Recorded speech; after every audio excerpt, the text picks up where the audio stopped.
નમસ્કાર દર્શક મિત્રો, દીવ મિરર ન્યૂઝ સાથે હું વૈશાલી પોબારો સ્વાગત છે આપ સૌનું। કરીશું નજર આજના સમાચાર પર। વડોદરાના વાઘોડિયાથી NRLM સખી મંડળ યોજનાની બહેનો તાલુકા પંચાયત કચેરી ખાતે રજૂઆત કરવા પહોંચ્યા। વાઘોડિયા તાલુકામાં NRLM મિશન મંગલમની સખી મંડળ યોજનાના તાલુકા લાઇવલીહુડ મેનેજરને સરકારના લાયકાતના નિયમ મુજબ ફરજ પરથી મુક્ત કરવામાં આવતા તાલુકાના 8 સેજાની બહેનોએ છૂટા કરેલ એમને નોકરી લેવા માટે તાલુકા વિકાસ અધિકારીને રજૂઆતો કરી હતી।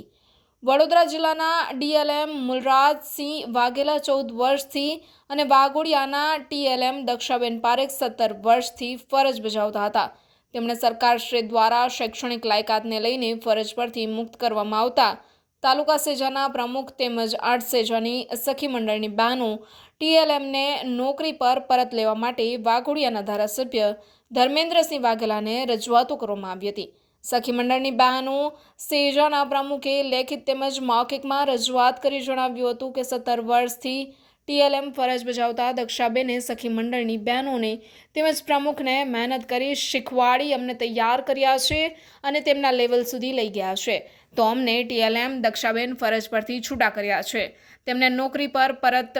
તેવી અમારી સરકારશ્રી જોડે માંગ છે। સરકારશ્રીના શૈક્ષણિક લાયકાતના પરિપત્ર મુજબ TLM દક્ષાબેનનું 17 વર્ષનો અનુભવ અને મહેનત જોઈને સરકારશ્રી દ્વારા નક્કી કરાયેલા શૈક્ષણિક લાયકાત મેળવવાનો સમય આપે તેવી પણ માંગ સખી મંડળની બહેનોએ કરી હતી। ધારાસભ્ય તેમજ તાલુકા વિકાસ અધિકારીએ મહિલાઓની વાતને ધ્યાનમાં લઈ તેમની વાત સરકાર સુધી પહોંચાડવાની ખાતરી પણ આપી હતી। રિપોર્ટર પ્રદીપ બારૈયા સાથે cameraman Nitin Shah, Diu mirror news, Waghodia, Vadodara. અમે NRLM યોજના સખી મંડળના બહેનો છે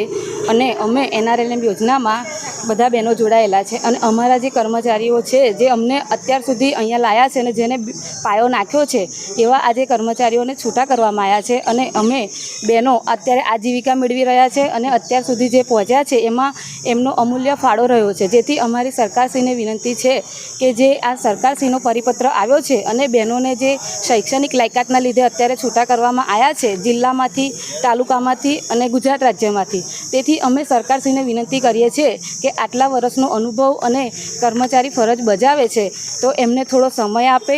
અને શૈક્ષણિક લાયકાત એ મેળવી લે એટલા માટે વિચાર કરે અને જે ફરજ પરથી એમને છૂટા કરવામાં આવ્યા છે તે પરત લે અને જે બહેનો અત્યારે અહીંયા આવી છે એ બધી આ સ્ટાફના લીધે આ કર્મચારીઓની મહેનત અને લાગણી જે આ બહેનો પ્રત્યે હતી એ બહેનોને અત્યારે પગભર ઊભા કર્યા છે, એટલા માટે અમે સરકારને વિનંતી કરીએ છીએ કે અમારા કર્મચારીઓને છૂટા ના કરે અને એમને જે લાયકાત નક્કી કરી છે એ મુજબ લાયકાત મેળવવાનો સમય આપે અને એમની ફરજ ઉપર પાછા લે એવી અમારી વિનંતી। આ અંગેની આપે રજૂઆત ક્યાં કચેરી સુધી પહોંચાડી છે? અમે અત્યારે અહીંયાથી શરૂઆત કરીએ જેવી અમને ખબર પડી સખી મંડળની કે બહેનોને કે અમારા જે મેડમ છે જે અમને NRLM વિશે માર્ગદર્શન આપે છે અને આ યોજના ચલાવે છે અને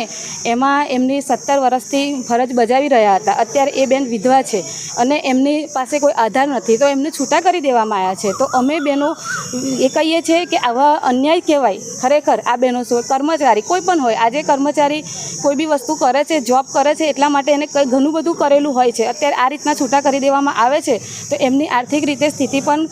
લથડાઈ ગઈ છે, એટલા માટે અમે કહીએ છીએ કે અમારી બહેનોની એક જ માંગ છે કે અમારા કર્મચારીઓએ કામ સરસ કરેલું છે, અમને પગભર કર્યા છે અને દરેક યોજનામાં જે માહિતી હોય તે પૂરતી પાડી છે, એટલા માટે અમે સખી મંડળની દરેક બહેનો વાઘોડિયા તાલુકાની અને વડોદરા જિલ્લાના DLM સર જે અત્યારે અમને આટલા આગળ લાયા છે એમના માટે રજૂઆત કરીએ છીએ અને એમને એમના હોદ્દા ઉપર પરત આવે એવી અમારી આવેદન છે। આ રજૂઆત આપણે ક્યાં કચેરી સુધી પહોંચાડી છે? અમે અત્યારે TDO સરને રજૂઆત કર્યા છે અને એમને કહીએ છીએ કે એમના લેટરથી અમારા મેડમ છૂટા થયા છે તાલુકા લેવલથી, એટલે એમના દ્વારા પ્રયત્ન કરવામાં આવે અને અમારી બેનને પાછા લાવે એવી અમારી વિનંતી। નમસ્કાર મિત્રો, હું ફિરોઝ ઈરાની આજે તમને એક નવી વાત કરવા આવ્યો છું। દીવ મિરર ન્યૂઝ જોતા રહો, સબસ્ક્રાઇબ કરવાનું ભૂલતા નહીં અને શેર કરવાનું પણ ભૂલતા નહીં, સત્યની સાથે જોડાતા રહો।